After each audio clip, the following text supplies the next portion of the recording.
महापुरुषों को नमन करने से पहले मैं भावपूर्ण श्रद्धांजलि देता हूँ। पहलगांव में जो आतंकी हमला हुआ उन शहीदों को, शहीद इसलिए कि वहाँ कोई सुरक्षा व्यवस्था न होने के कारण हमारे जो देश के नागरिक हैं उनके साथ ये घटना घटित हुई। और मैं उनको दिल से सैल्यूट भी करता हूँ कि उन्होंने आतंकवादियों का सामना भी करा और वहाँ के लोगों ने और उन पर्यटकों ने एक दूसरे की मदद करके कई लोगों को वहाँ से निकाला भी। तो मैं उनको नमन करता हूँ और भावपूर्ण श्रद्धांजलि देता हूँ। और साथियों, समाज को ये संदेश देना चाहता हूँ कि जिस प्रकार हमारी समाज आज आगे अग्रसर हुई है, संविधान के माध्यम से हमारे जो महापुरुष हैं उनको पढ़कर, हमारे महापुरुषों को की विचारधाराओं पर चलकर, तो साथियों इस विचारधारा को हमें यहीं रुकने नहीं देना है। हमें यह समाज के हर एक व्यक्ति तक, हर दबे कुचले पीड़ित व्यक्ति तक हमारी विचारधारा, हमारी जो मिशन है, हम जिस मिशन पे काम कर रहे हैं, मनुवादियों के खिलाफ जो हम कार्य कर रहे हैं, ये बताना है कि किस प्रकार दोस्त और दुश्मन में क्या पहचान करनी है कि दोस्त कौन है। क्योंकि हर जय जोहार बोलने वाला हमारा दोस्त नहीं है। हमारा दोस्त जो है, जो आदिवासी मिशन, अंबेडकर मिशन को चलाने वाला, टंटिया मामा जी के मिशन को चलाने वाला, बिरसा मुंडा जी के मिशन को चलाने वाला व्यक्ति हमारा व्यक्ति है। जय जोहार बोलने से या जय भीम बोलने से या किसी महापुरुषों का जयकारा लगाने से वह व्यक्ति हमारा नहीं हो जाता है। यहाँ पे अभी मनुवादी व्यक्ति आके और आपके सामने अगर जय जोहार का नारा लगाए तो आपका नहीं है। यही दोस्त और दुश्मन की पहचान है।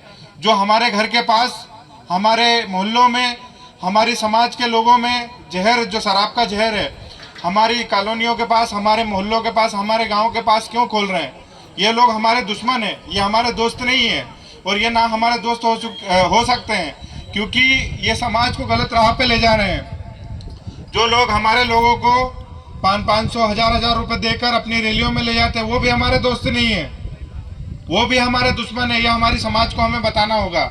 तो साथियों, आप लोग जब तक, हमारे जो युवा पीढ़ी है, हमने जो पूर्व में जो किया है वहाँ तक ठीक है। जो हमारी आने वाला भविष्य है, सबसे ज़्यादा उसे शिक्षा के लिए हमें अग्रेसित करना है, प्रेरित करना है।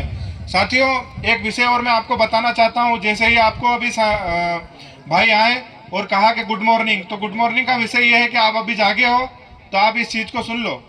जैसा हम समय बनाते हैं, एक अनुशासन हमारे समाज में होना चाहिए कि अगर समय हमें हमारे संगठन ने 9 बजे का दिया है तो हम उसके आधे घंटे पहले यहाँ पे आके कार्यक्रम को संभाल लें। इस चीज़ का भी आप विशेष ध्यान रखें, क्योंकि हमारे समाज में सबसे ज़्यादा कमी इस अनुशासन की है। क्योंकि दूसरे जो संगठन है जिनसे आपका सामना है, जिनसे आपका विरोध है, उन संगठनों में 3000 लोग ऐसे हैं जो अपना घर बार छोड़ के और चल दिए रास्ते पे उनका काम करने के लिए। तो ऐसी शक्ति से आपका सामना है, तो सामना करने के लिए आपको भी जागरूक होना पड़ेगा। जो 5 बजे उठ के और अपनी शाखाएं लगाना चालू कर देते हैं, उन लोगों से आपका सामना है।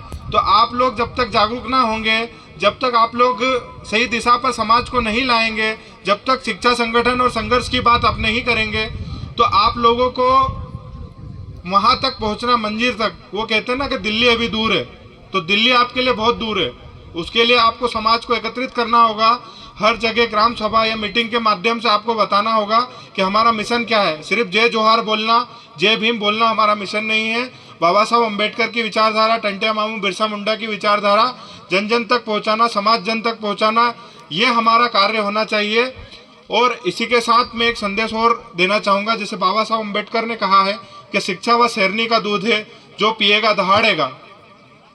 तो आप सभी को इस शिक्षा के मैसेज के माध्यम से समाज को समझाना है। आप सभी इस चीज़ को समझें। और समय की कमी है और वक्ता बहुत सारे हैं, इसीलिए अपनी वाणी को विराम दूंगा और एक शायरी के साथ विराम दूंगा कि आंधियों की जिद है, आंधियों की जिद है जहां बिजलियां गिराने की, आंधियों की जिद है जहां बिजलियां गिराने की, हमारी भी जिद है वहीं आसियां बनाने की, हमारी भी जिद है वहीं आसियां बनाने की। अगर उसूलों पे आँच आए तो टकराना जरूरी है, और जिंदा हो तो जिंदा नजर आना जरूरी है। तो समाज का जो संगठन, हम जैसे हम काम कर रहे हैं, हम जिंदा हैं, तो इसके हम कैसे बताएंगे? हमें मीटिंग करना पड़ेगी, हमें विरोध करना पड़ेगा हर उस चीज़ का। जैसे हमारे लोगों के लिए बताया कि भाई हमारे जो सीधी में हमारी बहनों के साथ हुआ, अभी आपने देखा होगा 3 बच्चियों के साथ वहाँ दुष्कर्म हुआ। तो हमारे लोगों के साथ जो गलत कार्य हो रहे हैं उसका विरोध करना और हमारे खिलाफ जो कानून लाए जाते हैं उसका विरोध करना, तो जिंदा है तो हम जिंदा नजर आना जरूरी है, हमारी समाज को जागरूक करना जरूरी है, हमें हमारी समाज के बीच जाना जरूरी है। इसी बात को कहकर अपनी वाणी को विराम दूंगा। जय भीम, जय भारत, जय संविधान, जय जोहार। बहुत बहुत धन्यवाद विशाल भैया। साथियों, अगले वक्ता के रूप में मैं